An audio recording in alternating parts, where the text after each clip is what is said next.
చేయండి, కఠినంగా వ్యవహరించండి. ఆయన ఏం చెప్పాడంటే నేను ఓన్లీ డ్రాఫ్టింగ్ చేస్తున్నాను. మహామేధావి కదా, నిజంగా మేధావి. డ్రాఫ్టింగ్ వరకు అన్న కావస్తే చెప్పి అన్న పెడదామని.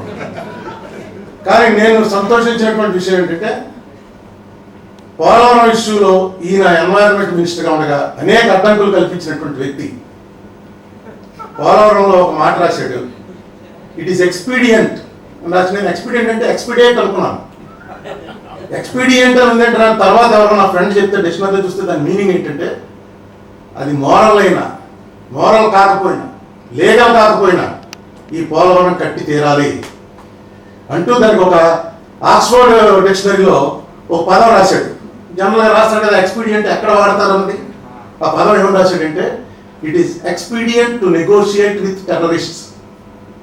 అంటే టెర్రరిస్ట్తో నెగోషియేట్ చేయవలసినంత భయంకరమైన అక్రమమైన ఇల్లాజికల్ ఇమ్మోరల్ థింగ్ అయినా సరే చెయ్యక తప్పనటువంటి పరిస్థితి ఎక్స్పీడియంట్ అనే పదానికి అర్థం. అది ఆర్టికల్ 90 సబ్సెక్షన్ 2లో ఎక్స్పీడియంట్ అని మాట పెట్టాడు. ఆ మాట చూడగానే వెనకాల పాత సినిమాలకి జయరాం రమేష్ మొహం కనిపించింది. ఈయన అటువంటి పదం ఈయన వాడగలడు, అందుకు ధన్యవాదాలు కూడా తెలియజేస్తున్నాను. అదే మాట ఈయన రాజ్యసభలో మొన్న ఒక సంవత్సరం క్రితం స్పీచ్లో కూడా చెప్పాడు.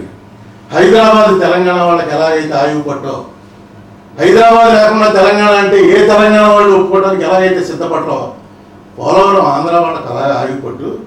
అందుకు ఆ రకంగా బిల్లులో పెట్టవలసి వచ్చింది. కరెక్ట్. ఇది కూర్చోబెట్టి బిల్లుకు ముందే మాట్లాడి ఉంటే ఇది కేసీఆర్ నాతో మాట్లాడాడు. కేసీఆర్ 2005లోనే ఆయన లేబర్ మినిస్టర్గా ఉన్నప్పుడే మేము ఫ్లైట్లో వెళ్తుంటే ఫ్లైట్లో కలిసి నాకు మొన్న ఏదైతే అసెంబ్లీలో ఈయన మొత్తం ఎమ్మెల్యేలందరికీ ఒక క్లాస్ పీకాడో ఆ క్లాస్ నా ఒక్కడికి హైదరాబాద్ నుంచి ఢిల్లీ దాకా పీకాడు.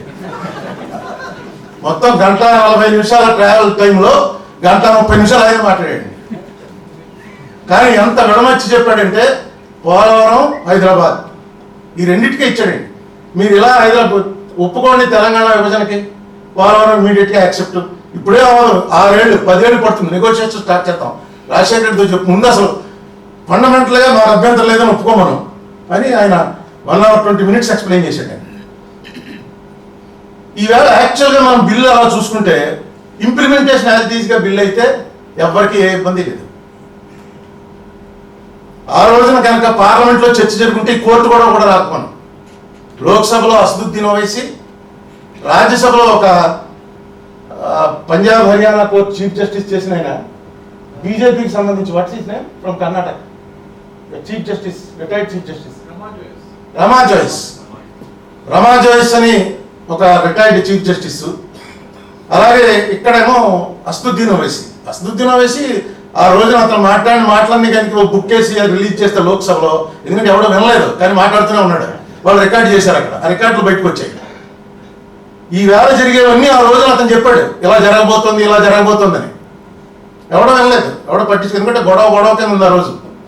అదొక్కటే మీ బుక్లో తప్పు రికార్డ్ చేశారు Jayaram Ramesh. You have recorded wrong saying that